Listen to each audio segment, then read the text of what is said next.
This is Stephen Kotler, and you're listening to Your Superior Self. Hi, I'm Anita Murjani, and this is Your Superior Self. This is Christina Rasmussen, and this is Your Superior Self.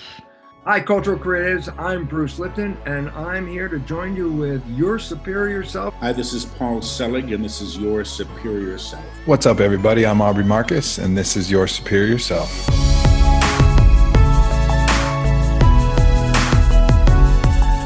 What is up, beautiful people? Welcome back. I'm Trey Downs, and this is Your Superior Self. Thank you guys for taking the time to hang out and download this episode. If this is your first time listening, please hit subscribe and leave a rating and a review. It helps me get this out to those who may need it the most. And if you're returning to this amazing community, thank you for downloading. Thank you for hanging out. I have an amazing guest for you today. Her name is Donna Fairhurst, and she and I have one of the most prolific conversations that I think I've had in a really long time. She's a life and soul transition coach and the Chief Evolvement Officer of Soulful Solutions. She empowers her clients to create powerful pivots through any challenge and live on purpose with creativity and passion. That sounds amazing. She and I think we talk about everything, but just listening to her speak is just very transforming. And she has a lot of experience with spirituality. I think she has all the clairvoyance and everything that covers. And she's also had like 4 near-death experiences, which gains her a lot of experience on the other side. And she speaks about that in this interview. And before we get into it, here's a small clip of what's to come. On the other side, my experience, and this is my experience, and what I found when I went there, is that there is no judgment. God does not judge. God does not devalue. God does not evaluate. We are all souls in a quantum, cosmic, energetic soup that is everywhere, and it spreads everywhere. And sometimes we choose in lifetimes to work the dark side, to be a teacher for the light workers that have to come forward and find their strength and their power. And so to become a light worker, I mean, there are a few that are born like that. They're just born of the light, and they just give nothing but light from birth to death. And they're very revered people, but they all usually suffer. So powerful. I can't wait for you guys to listen to this episode. But before you do, I ask that you go to abandonedchildrensfund.org and check out their work. Go there, research them. They are out there helping children who are abandoned in the world. Come in, give them love, give them education, give them food, give them shelter, and help them feel loved and help them transition into the next step of their lives. Read their stories, read the children's stories over there. It's pretty powerful. And then after you do that, go to traydowns.com, leave me a message, let me know your journey. What are you up to? What is your passion? What are you working towards? How's it going? What's up? And I love hearing your stories as well. You can follow me on social media. The only one that I really am on currently is Instagram. You can follow me at tdowns80 and leave me a message over there as well. So without further ado, here is my conversation with the great and powerful Donna Fairhurst. Hi, my name is Donna Fairhurst, and I'm so excited to be with Trey Downs on Your Superior Self. Perfection. Donna, thank you so much for joining. This is going to be amazing. Oh, I'm so excited to be here. I'm vibrating. I don't even know where to start. So we just had a pretty lengthy pre-call, whatever you want to call it, green room conversation. Let's start with this. So you were telling me you grew up in a secluded place, right? Like you were, I guess, one of the only children around, right? Like in the first 4 years. In the first 4 years. And you also told me that you're all the clairs, clairvoyant, clairaudient, all of that, medium. And then you told me something very interesting, which I've been studying quite a bit of lately, near-death experiences. You've had not one, not two, three. I've actually had 4, but the first one I don't remember. I just have what my parents put together and told me much, much later. And I only talked with them about that just before each of them passed away. And they brought it up with me. So apparently my heart stopped and I technically died when I had polio. And I had a very, very high fever. They rushed me into an emergency in the nearest town.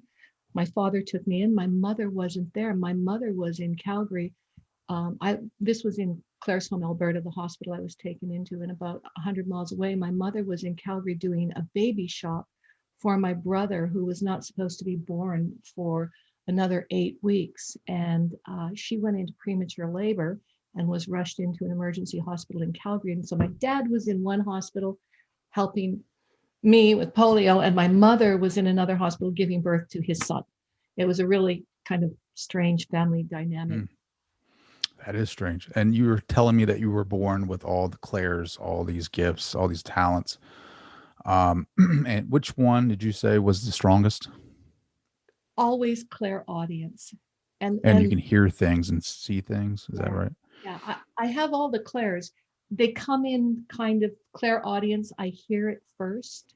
I'll always hear a voice, or it's almost like I hear the wind, the sound of the energy of the spirit coming in. I hear the sound first. And quite often the sounds resonate with things that resonated in their lives. If somebody really liked fly fishing, I can almost hear, the stream and the reel of the fishing rod. And then I'll get a sense of whether it's a male or a female, an adult or a child.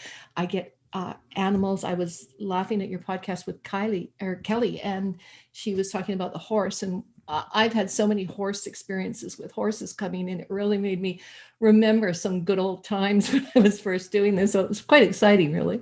That's amazing. I'm assuming you had a lot of friends like that other people couldn't see growing up. Is that right? I did, and it got me into all kinds of trouble, which is one of the reasons why I kind of shut it down very early in my life, because I learned that nobody else saw these other beings. And I mean, I saw what I believe people would now call fairies. I saw nature beings, which I believe people would now call elves or little people. I always saw angels. Angels are a huge, huge presence, but they can bring their size down to fit whatever your size is. So an angel will never appear to a child as this huge looming figure. An angel will come in to a child as a small light that glows and then grows to about the size of the child. And it will present itself as male or female. Because angels are androgynous, but we give them human features, right? Yes, yeah. Male or female features, so that we can integrate them. It would be too much for our mind to try to handle if we saw their energy as it actually is. So you said it got you into trouble. I'm assuming that, when you're seeing this stuff and seeing angels and elves and stuff like that, and are you telling people about this? Or are you keeping that to yourself? Well, initially I was, I would be saying, the little person, the little man by the tree told me, or I have a lot of native indigenous peoples come to me a lot, and I have a lot of connection to their way of being, and I would tell that to my father or my mother or my brother. And my parents would get really, at first they just thought I had a wild imagination. And then they thought, well, she's a little bit crazy. And by the time I was 12, they were, well, earlier than that, 9-ish, they were really concerned for my mental health, because I was, always kind of off talking or staring off into space, listening intently to somebody else, or playing with someone who wasn't there. And I always knew if something was going to happen and they told me something was going to happen and I said it and then it happened, it would make my parents very upset. They were both from very traditional backgrounds themselves. My dad was Roman Catholic and my mother was kind of a meld of Methodist Baptist United Church, and kind of bounced between all three of them. So it was a strange religious dynamic to grow up in. And then I had all of this other stuff. Now, what I know now that my mother did not know until I told her was that her mother was just like me, and that my father's grandfather was just like me. So I had it from both sides of my genetic lineage. And then I found out many, many years later through a lot of deep past life regression work that I had it in from previous lifetimes in different Cultures. lifetimes. Yeah. You're hitting on everything that I love. Near-death experiences, past life regressions. Do you do those? Do you do the past life regressions in your therapy or in your coaching? I haven't. I don't feel qualified enough to do it. I've dabbled in it with really good friends that are, very into it and that, and I have I've dipped into it once or twice to explain something to people without regressing them. I don't tend to regress them and have them experience it. I tend to just move into the space, move into the lifetime, see it, and bring the information they need from it. So you've been regressed though? Yes. Okay. And how was that experience? Oh, the first time it was so sudden. The first one was very frightening for me. And it scared me off for a while. But then I saw the beauty in it, and that the frightening experience was just looking. It's like if you watch a really scary movie, and the lifetime I happened to go back to was I had a very violent death, and I went right. I didn't traject through the life. I went bam to the death. And that was because that part of my spiritual DNA wanted to come forward and tell me why I was so afraid of something in this lifetime. Can you share that? Yeah. In this lifetime, I have always been extremely sensitive about my neck. Like you'll see, I don't wear anything tight around my neck, and I don't like anybody touching my neck. I don't wear jewelry that's close around my neck. I don't like earrings long ones that would hang and brush your neck. God forbid anybody come up behind me and touch my neck. They're going to be really sore for a long time. And it's such an instinctual action. And I've had it since the day I was born. Even my mother said as a child, she couldn't, stroke my neck or anything like that. I would just start screaming. So in this regression, I bounced back to a time when I was a monk in what I presume was Nepal or Tibet, really in the high mountains. I was in a monastery type temple on a mountainside, and I was what I can only describe as a warrior monk. So I was a warrior monk. That's like two opposites, right? I know that the ultimate duality. I want right? to be a warrior monk. Warrior monk. Well, it's not as negative as you think it is. So that my job was to assess, to guard the perimeter of the inner temple. So I was one of a very small group of monks that were actually armed, but not armed with anything as lethal as a knife, so I was protecting, there was marauders, I was protecting, and I was dealing with one person with whatever type of wrestling it looked like I was doing. And another person came up and grabbed me from the back of my hair. And I was bald on top here, but I had like a pigtail. What I can say is that I wasn't completely bald, and I was male, and they grabbed me by the scruff of my hair at the back of my neck and pulled me back and garroted me. Oh. And so that was what. Sure. Yeah, that traumatized anyone. In subsequent lifetimes, I found that I was hung twice, and strangled once. So to have 4 lifetimes that I know of where I died traumatically through Yeah. trauma to my neck. So you talked about that. You said soul DNA, right? Like, do we carry that with us into different? I mean, what is soul DNA? I mean, do we carry attributes from those bodies with us? What I mean, I'm Yes, we do. And you can even have birthmarks or a freckle pattern or um, a disposition in a different part of your body, a stance that comes from another lifetime. And just like we have our genetic DNA from our parents' lineage and that shows up in this lifetime, we're also carrying the DNA of our parents' spiritual lineage and the DNA from our, let me explain this. So you have a soul circle. This is my understanding of it when it was explained to me from the way I asked the question, is that we have a soul circle and we have inner circles, and then we have another circle, and it sums up the whole of our human experience. So the inner circle that is closest to you, everyone in that circle has been with you in other lifetimes. It's like you're in school and you go through school and you have the same kids going with you from grade to grade to grade. And some of them are your inner circle of closer friends. And some of them are people that are the bullies on the outer side. And some of them are just, yeah, I remember you from grade 2 or 3, right?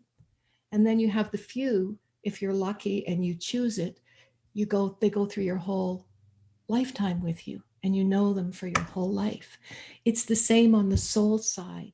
You are an infinite soul that always was and always will be. And you are surrounded by a circle of souls that resonate with the same energy and are on the same level, going through the same grades of awareness and evolution. So just like we evolve from a child to an adult in this lifetime, we evolve from a child soul to an adult soul in the next lifetime. And just like you might want to be a mechanic when you're 9 and a psychologist when you're 30, that's the way it evolves there too. You go through different schools. In fact, I had an experience. My father comes in very often. He's been dead for decades, but my father comes in all the time. He stops in with me almost every day and has a cup of coffee with me. My mom, I hardly ever see her, but she'll send me symbols and signals all the time. I mean, I've had a butterfly show up in the middle of an English winter when everything was frozen. A live butterfly that many people saw and tried to take pictures of. Here's the interesting thing. Nobody got a picture of the butterfly except me. Wow. So That's interesting. Interesting. What about cardinals? I hear cardinals are like always representation. All birds are representation. Yeah. Birds are all animals are a representation of something, and their energy resonates with some part of us, even the ones that we don't know and interact with, because we're all in the field. Sure.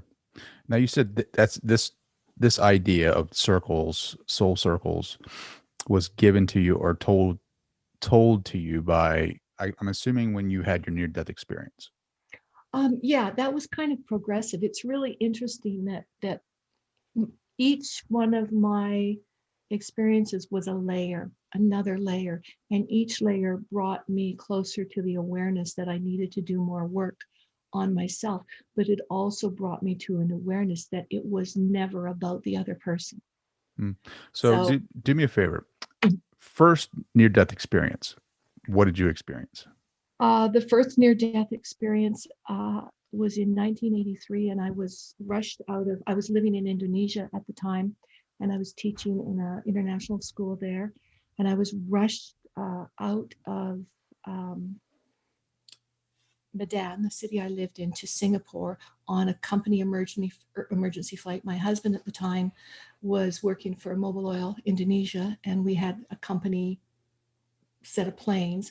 and a company doctor, and they found a really large tumor on my ovary, and they rushed me out. I was really, really sick. And my husband was not there. He was in the field far away, so he had no idea I was taken out. My children were left with friends, and I was just dumped on this plane and rushed to a hospital. I knew I was dying when they were taking me off the plane. I really felt myself separating. And I don't have any recollection of whether my heart stopped there or not. I had no recollection after that physical recollection. I guess I was resuscitated and rushed into surgery, and they stabilized me and then proceeded to take this tumor that was going to burst out of my body. And it makes me shake even now when I think about it. And I was in a hospital in Singapore where all of the medical professionals that I ever dealt with spoke perfect English, were very highly educated and very conversant in English. And it's what they learned and took their medical degrees in. And I was suddenly out of my body. And I was above them in the room, looking down at me. And then I was back. And when I woke up, I could just, they talk about the celestial choir and they talk about the way angels sound when they sing. Well, that's what I heard. And I was filled with such incredible love and such incredible peace. And I felt like I was dripping, bleeding blood. I was hemorrhaging love everywhere. And then I was an idiot on love for about a year and a half. And then I kind of like got back into my life and everything kind of went back to normal, and I submerged it. I'm really good at submerging things. So I submerged it, and I didn't realize that would be a talent that would help me to grow later. Then it was just not facing up to what was in front of me. So I got to have more experiences that cycled me around again.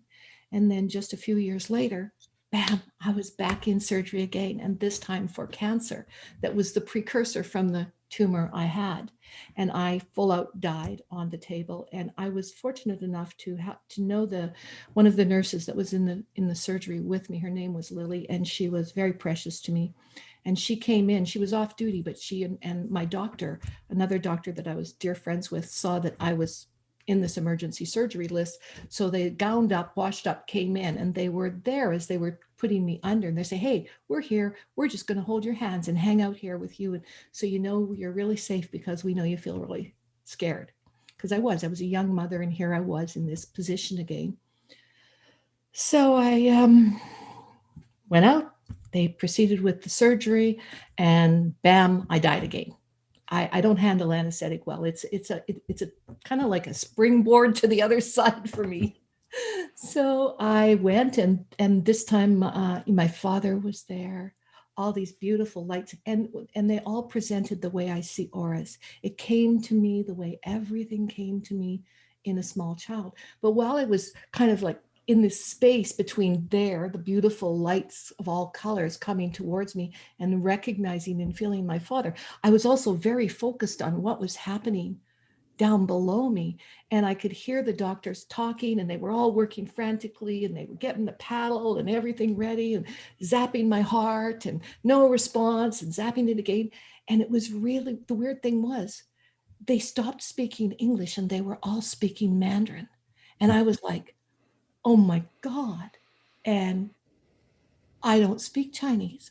I don't understand it. I can only say good morning and hello and to a taxi driver where I need to go if I need to use it. But I don't speak this language. And how is it I can understand it? And then the thought came into my space, oh God, I'm dead. And I literally said, oh God, I'm dead again. And boom, I was there. I didn't have the tunnel experience. I didn't have the huge, gigantic auras or anything like that. I was there in the light, and all the light was coming to me. I was just in it, and it was coming to me.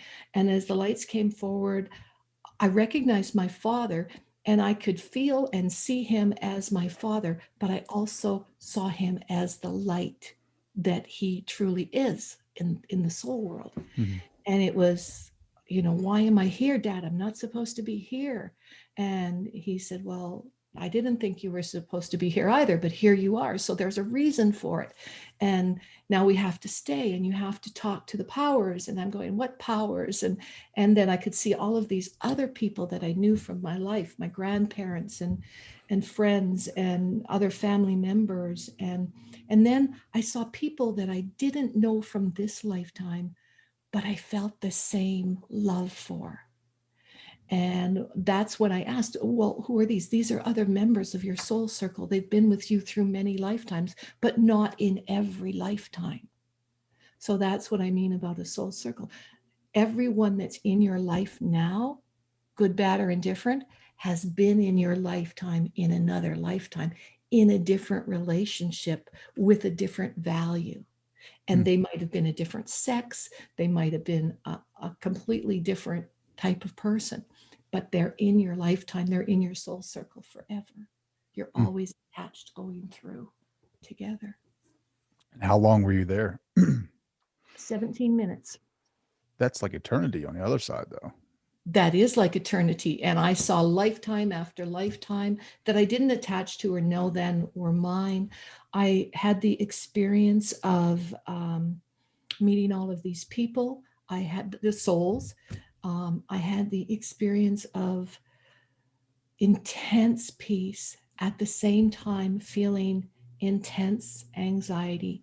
And the anxiety, what was holding me, I was terrified for my children. I was terrified to leave my children alone. I didn't want to be there. I wanted to be gone. I wanted to go back. I kept telling them this is a mistake. I really need to go back to my children. My husband doesn't even, know what's going on. And it was all. It felt like a lifetime, and it felt like a second, all in the same time. And I do. No, I didn't see the powers in that one. That happened in the next near-death experience. And I don't call them the powers. That was my father's words. I call them the guardians or the guides. They're the high guardians. So they would be like the precursors to what Sylvia Brown calls the powers of justice next to God. So I didn't see it in that light at all, but just as Were they intimidating looking? Like, were they very intimidating? Oh, no. I wish I was downstairs with you. I would show you a painting of them that a friend of mine who's a very empathic and mediumistic painter, without ever knowing my experience, he actually painted a series of paintings which now hang on my walls that I never discovered until 20 years later in his castle. Do they look like the guides? It looks exactly like my experience. Really? It's exactly there. There's 12 of them. They're white lights coming forward. They're towering. They're like the Empire State Building compared to McDonald's on the corner. And the McDonald's on the corner is all the rest of us. But all right. So you and I were talking about, I was telling you that here on Earth, I want to be a co-creator with God, and you were saying we are God creating. We are a version of God, or are part of that source creating with Him. So when you go to the other side, do you get that same message? Do you get that we are all a part, we are all the one? You are not separate in any way from anything on the other side. To the degree which you choose it, you have choice on the other side, just like you have choice here. You can choose who to hang with, where to hang, how to hang, and what you're going to learn. You're given. Think of it as being back in high school when you're just in grade 7 and you're a little bit intimidated and you're so excited because now you're going to go and hang with the big kids, right? And you're going to get to be part of all of this great high school experience. And then you get through that and now you're in grade 12 and you're graduating like my grandson is next month. And it's like, oh, wow, now I'm a little bit intimidated because I'm going to go out there in the real world and I got to get a real job over the summer and I've got to be, getting ready to go to college. And that's another whole level of experience. That's what it's like. It's quite similar to what we do here, except there is no judgment. Judgment is a human a construction of humanity. So let me ask you this. What about, there obviously is light and darkness, right? Duality. Absolutely. Dualities, good and bad. What happens to the bad? Like the people that are in this Oh, one of my incarnation? favorite questions. So on the other side, my experience, and this is my experience, and what I found when I went there, is that there is no judgment. God does not judge. God does not devalue. God does not evaluate. We are all souls in a quantum cosmic energetic soup that is everywhere, and it spreads everywhere. And sometimes we choose in lifetimes to work the dark side, to be a teacher for the light workers that have to come forward and find their strength and their power. And so to become a light worker, I mean, there are a few that are born like that. They're just born of the light, and they just give nothing but light from birth to death. And they're very revered people, but they all usually suffer. We all have challenges to grow our soul, to make us really lean into our integrity, to decide who we really want to be when we grow up, how we want to be. And the legacy that we leave is the energy that is the force for good or evil that we have chosen to be a part of. So the degree to which this is spirit coming in now. So when my voice changes like this and it goes real gravelly and throaty, that's spirit coming in. So there's like little messages coming in here. So the degree to which we choose to be a force for good, regardless of what is put in front of us, regardless of the experience that we're having in the moment, to take the higher road, which some people would call martyrdom, and some people would call crazy, and some people would call why would you do something like that? In the face of all opposition, that is, the highest order. People to experience deep challenge, we have to have a Hitler. We have to have an Osama bin Laden. We have to have these big figures that are the representation of the dark side or evil or whatever name you want to give it, that enables us as humanity of a whole to come together and go to the next level of awareness. That's why we've had every war. That's why we've gone through pandemics. That's why we are always experiencing some kind of pressure to which we have to stand in our power and say, this does not stand. I won't stand for this. And then raise our power to do something about it for good. Now, what might seem evil to me might not seem evil to you. Either way, we're not going to be judged on the other side. All there is, I can tell you, is unmitigated love. Now, there are experiences where if you've had a less than beneficial lifetime, I mean beneficial to yourself and to others throughout your lifetime. If you've had a less than beneficial lifetime, you're going to be in a different school than someone who's had a really beneficial, uplifting lifetime. And, you move through it just the way you move through grade school or high school. You're going to have some bullies, and you're going to have some angels, and you're going to have some great athletes, and you're going to have some that are just the thinkers. It's very, very similar. The energy is just an expansion of what you already are, except that it's pure. There's value in it. There's no judgment. There's only love. I love that. How do I raise, what can I do to raise my vibration? What can I do to connect with source, with spirit, and be in that zone, more consistently? Well, I downloaded a lot of principles.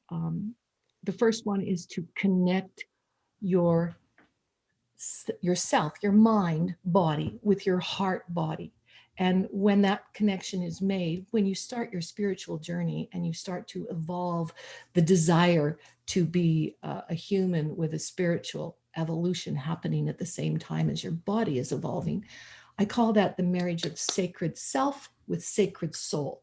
You bring the self, the physical mind body, together with the heart emotional body, and you get them to hold hands in the middle. And you have a deep desire to be attuned to discover more about energy, to discover more about how energy works, what is the spiritual element of it, how does it raise you up, how does it help the rest of humanity. You have a desire to be in service in some way, shape, or form. Everyone that is of service is on their spiritual journey, whether they're carrying groceries out to your car, they're sweeping the streets, or they're a politician or a psychologist or a coach like me. Whatever they're doing, if they're doing it from a place of space of service, regardless of what it is, the reason we're all here is not to find our purpose. Finding when I'm at the point in my life now when people say, I don't know what my purpose is, I want to throw up, because it's really not about finding your purpose ever. It's about being on purpose, in purpose, of purpose, in service, wherever you are, whoever you're with, whatever you're doing, with whatever is happening. And if you do that and you show up from that dynamic, there's no duality there.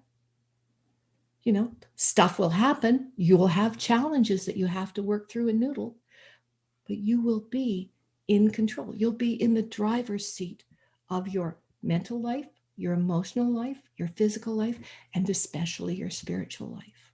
I love that. Speaking of which, can I take that purpose and can I, let's say, like I want to believe in this law of attraction thing.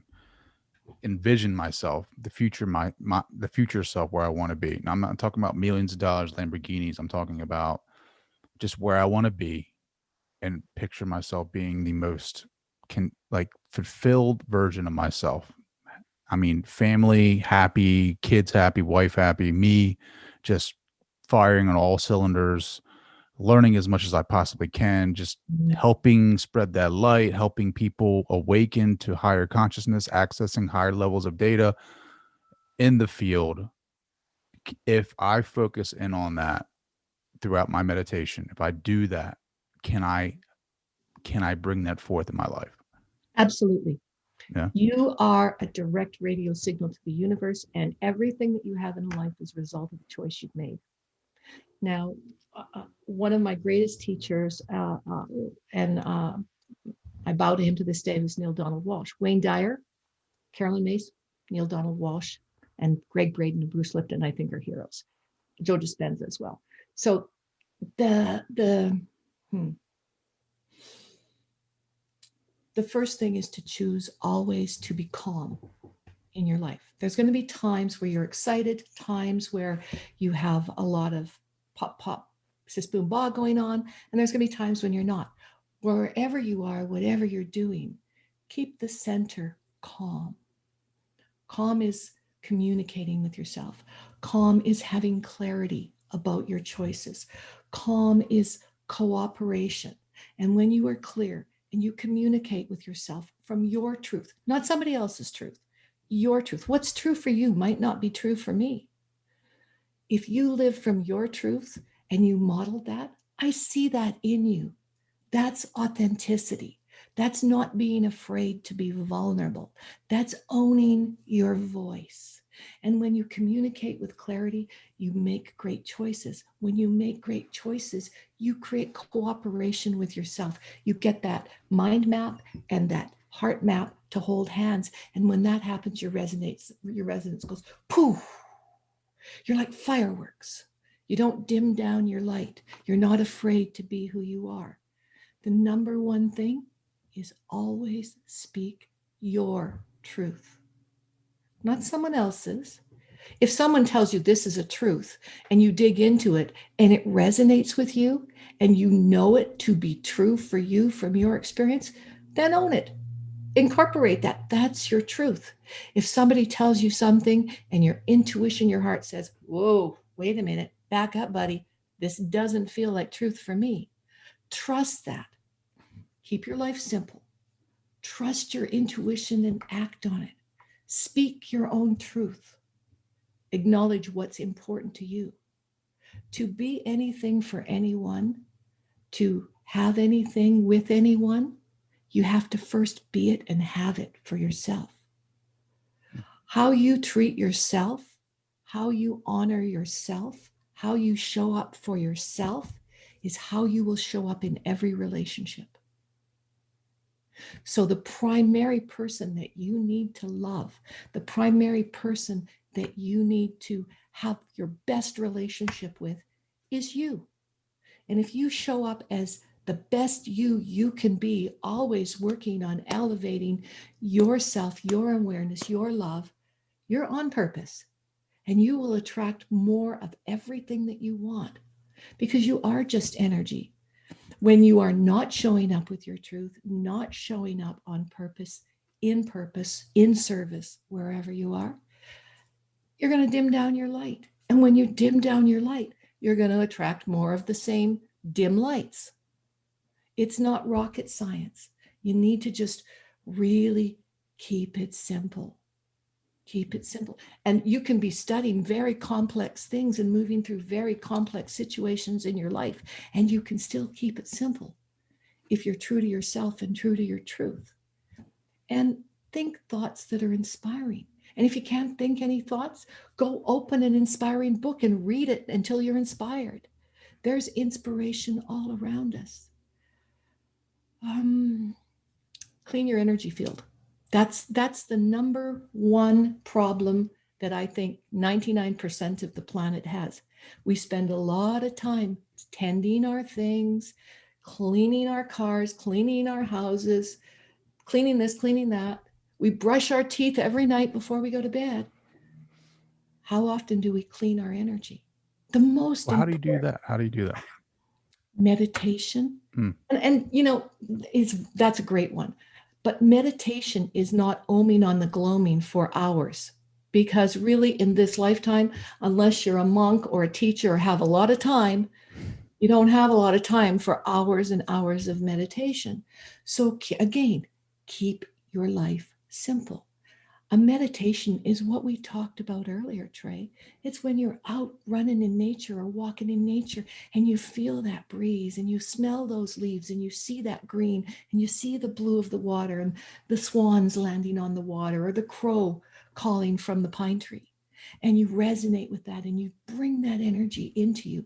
When you focus on it, it becomes a part of you. And you know from your experience, that expands what you feel, and you feel connected to it. And that connection is the connection to all that is. And they're connected to you too. And when you don't feel it, or you feel something that's not of your field and doesn't feel comfortable, pay attention to that too. That's telling you, this isn't good for your energy. Back away. Be cognizant. Be coherent. Make a choice. And then when you clean your energy field, I'm all about auras and chakras and doing aura and chakra work. And I'm all about prayer and angel invocations and I'll give you a really simple one that I do every day. I used to have this long prayer and invocation. I still have a toolkit of it that I give to all my clients. I just get in the shower every morning. When I wake up, the first thing I say is, thank you, God, I'm alive another day. And then I get out of bed and I make myself a cup of tea and I come right back to bed because I like to sit there and journal for a little bit and think about what my intentions are. And when I think about what my intentions are, I say, what does this feel like? And then I feel what part of my body I feel it in. And I feel where there's any stuck energy. What am I in resistance to? What am I procrastinating about? What choice is hanging over me that I don't want to make? And I set an intention to bring forward whatever energy I need to clear that out. And then when I get in my shower, I imagine the water coming through my head, through the crown chakra, and bringing in all that beautiful, pure purple and white light, and coming down through each one of my chakras, my third eye, my throat, my heart, my solar plexus, my sacral, and my root. And as it comes, as that water is pouring on the top of my head and over my body, it's taking all of the dead, stuck, dirty energy that I've accumulated from bad thoughts, watching too much Netflix, doing whatever I've done that really I could have been doing a higher level bit. And it got stuck there because I did whatever choice that was, and getting it out of my body. And it goes down the drain. And then I sit there for a minute, or I stand there for a minute, because you can do this in the bathtub too, fill it, let the water soak it all out, and then pull the plug and let it go down the drain. When I shower after that, I reach down and I call to the Mother Earth and I say, bring me back the clear, clean energy. And literally with my hands, I bring it up my legs to my root chakra and all the way up the chakras, just like the other. And then I hold my hands up, clean, clear, and connected. It's really simple. It takes less than 2 minutes. I love it. And I do that like I brush my teeth every day. When I go to bed at night, when my feet leave the floor, before they leave the floor, I sit on the edge of my bed and I thank my conscious self, my ego, and my body for keeping me safe all day, keeping me on track, doing all the things that I have to do in my busy life. And I invite my busy mind and my busy body to rest, the deepest rest it can feel. And then before I lie down, I welcome my subconscious, unconscious to come forward to protect me and guide me during the night, and to bring me the messages in my dream time and in my awareness time. And, we all have a witching hour sometimes when we wake up and we wonder why we're awake. It's because we're receiving a message, we're receiving energy, and we need to be physically awake to receive that part of it. So whenever you wake up now, don't just say, oh, damn, I'm awake again and I want to go back to sleep. Say, Oh, I thought this was I had to use the bathroom. I just, Yeah, well, generally, yeah. Because, that's why. Because you know what? What did I tell you? Where energy goes, fluid flows. And that's really the truth. When you wake up in the middle of the night, no matter what, and you have to go to the bathroom, you're getting dead energy out of your body. And There you go. Urine is a vehicle. That is so funny. What right now, if you can draw from spirit, like what do my listeners need to hear right now? Be engaged now. Your life is now, here now, wherever you are on the planet, whatever is happening, it's now. The past is gone. You can't do anything about it. The future is going to come from what you choose now. If you are not now here in every present waking moment, you are nowhere. Donna, how can people find out more about you? Where can they go to hire you as a life-changing spirit coach? Oh, please go to www.donnafairhurst.com. Capital D, capital F. I might have to go over there and sign up. Please do. When you go to my page, you're going to get my very favorite and first element of my spiritual toolkit that I use for all of my clients and teach them how to use. And that's the clearing prayer and manifesting prayer. If you want to talk about the law of attraction, that one's going to put you on the speed for law of attraction. What do you want your legacy to be? I want my legacy to be a bunch of beautiful, shining men and women that have found their spiritual path, have defined their journey, that know who they are, what they want, and where they're going with it, and then do it.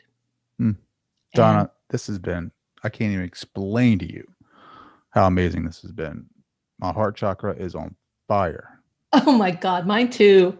I feel the connection. This has been amazing for me. I just love, love, love your show.